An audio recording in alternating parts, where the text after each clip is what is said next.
plant-based burger and chips, dog treats made from insects, composting and recycling in Brighton. Here's this week's Sustainable Squad. Hey Squaddies, here's your weekly roundup of life hacks, tips, ethical brands, all of which can help us waste less, buy better and be more sustainable. We have 6 features every week. The first is Meal Challenge. We'll be making burger and chips using Beyond Meat. Then we have Bossing It with Yora, who make pet food and pet treats. Tip of the week is in keeping with the theme on my Instagram channel this week, and that is recycling and why do we have to wash it. Love Local, we're looking at Compost Club and a really cool project they've just completed in Brighton.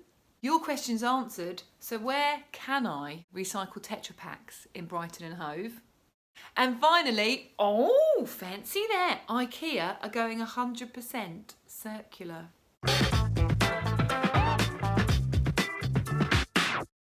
You can't quite beat a decent burger, like a real dirty, greasy, comfort food burger. And we're lucky enough to have tried quite a few that have been meat-free and are just as satisfying as those that have actual meat in them. So we wanted to recreate it, and Beyond Meat was our patty of choice because these things are mad. I remember the first time I ever had one of these, I actually questioned whether they'd given me the wrong burger because they've got the texture, they've got the colour, they've got the juiciness. So they were like the perfect thing to recreate a dirty burger with over the weekend. Granted, they do come in plastic packaging, which is not ideal, but carbon footprint wise, you're better to have a plant-based burger in plastic packaging than you are a meat version. So just something to consider.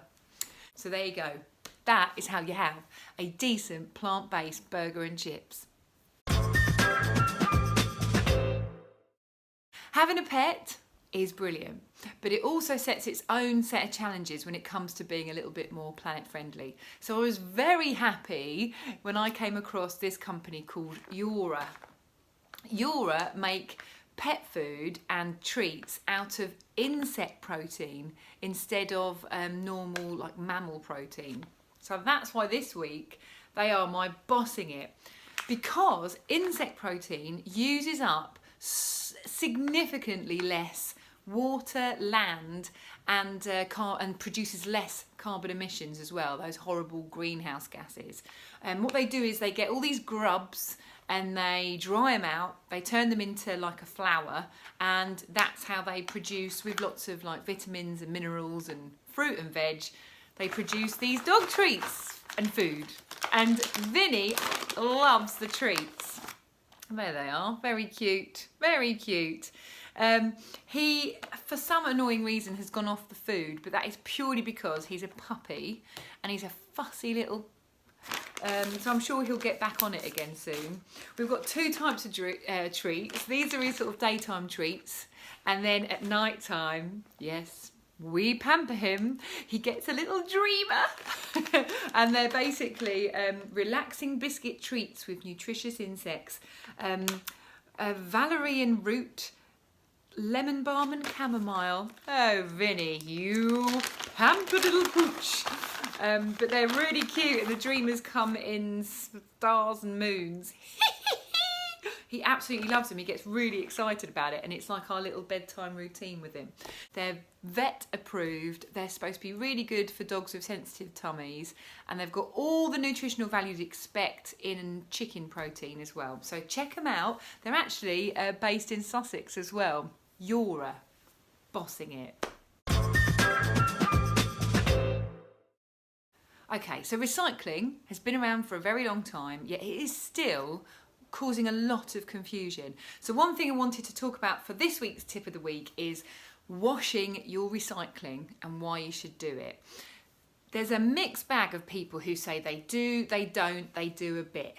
And I always had in my head, I don't know about you, but this vision of all of our recycling going through some sort of industrial hot wash, and so it's all good. It doesn't matter if it's dirty or not. But whether or not the company that takes the recycling does that or not varies hugely. And it's not worth risking your efforts going to waste and ending up in landfill. You need to start cleaning, if you're not already, your recycling. That means getting the skanky bits of peanut butter out the jar. That means tearing out any really greasy parts of a pizza box. It means getting your cartons and bottles and making sure they've had a rinse and you've chucked it out. Wine residue, I've heard. So it's really important that you do it, because as well with plastics, if they're really sparkly clean, they can actually be recycled in theory to the same level, the same quality of plastic they were originally, which will elongate their life, because you can't recycle plastic forever, but if we can delay it, surely that's a good thing. So there you go, tip of the week. Should you be washing your recycling? Yes, you absolutely should be. This week's Love Local is the Compost Club, because they are, first of all, they're brilliant, and secondly, there is a project they've just completed which has caught my attention. So this is proper community power, where there's a community in Brighton, sort of Hanover way. They have a park area and they do community composting, but they applied for a grant to get one of the compost club's composters, because it is amazing, and get it fitted there so they can churn through their household waste quicker and get some really decent compost at the end of it. Brighton and Hove don't take food waste. We've got an awful contract with our waste collectors and we're stuck in it for the minute. So this is why wonderful people like the Compost Club have been really making a huge difference. They have started a membership where you can get your food waste collected every 3 weeks, and then it's turned into compost, which you can get again in about a few months' time. Memberships are currently closed because they've got 70 members now, and they're overwhelmed with it. They just think, brilliant, this has taken off. So they're going to be, they're just sort of getting through the process at the moment, and then they aim to open memberships again later this year. This community project's brilliant. Not only have they built this composter for them, they've used 100% reclaimed wood to build the frame for it from either Brighton and Hove Wood store. They even rescued loads of really old floorboards that were destined for the skip. But they're not only building it, they're also going to teach people how to use it properly, because composting is dead simple, but there are a few things you do have to know. Like just that the balance of what you put in it to make sure you get the best out of it. So yeah, they're brilliant. The Compost Club in Brighton. Love Local. You may have seen a video on my Instagram very recently saying what you can and cannot recycle plastic-wise in Brighton and Hove. Basically, you can only recycle plastic bottles.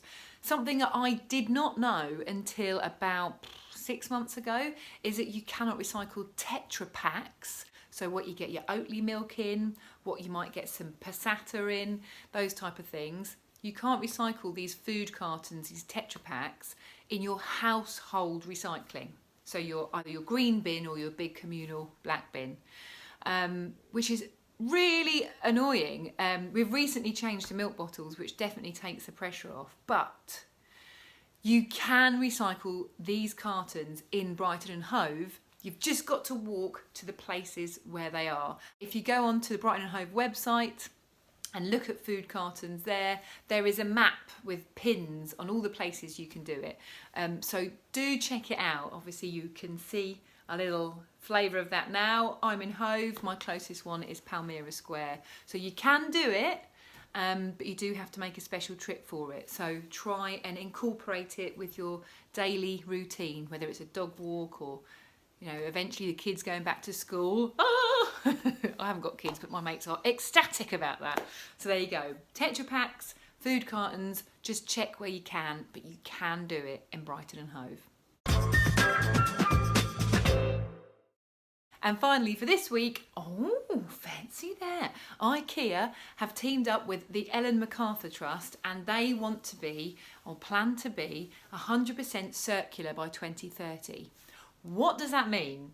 Okay, circular, if you think about it, is basically, it's a closed loop system. It means that if you're going to buy something that ends up in landfill, that is not closed loop. It's got a start and an end, and it's not good for the environment. A loop, a circle, means that it doesn't go to landfill. It just keeps going round. So you're using renewable and recyclable materials.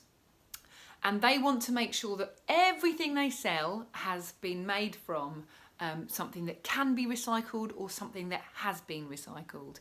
And they're also going to be looking at potentially renting out furniture and also fixing stuff. So you can do a take-back scheme where your broken things or things you don't want anymore, you can actually give them back to Ikea, and they will make use of them and put them back into the system after they've been corrected or broken down and repurposed again.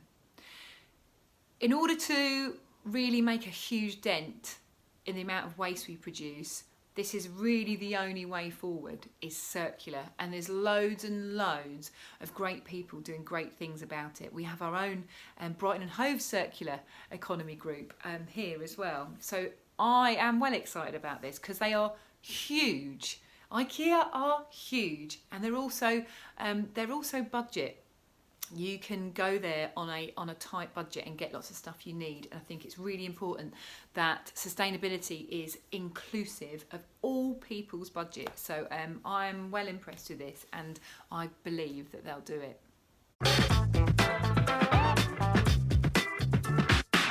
So that's it for this week. If you find this useful, please let other people know about it. And also, if you have any questions, or if you want to shout about someone or something that you think is brilliant and that's related to sustainability, let me know and I can feature it on here. Thanks very much, and see you next time.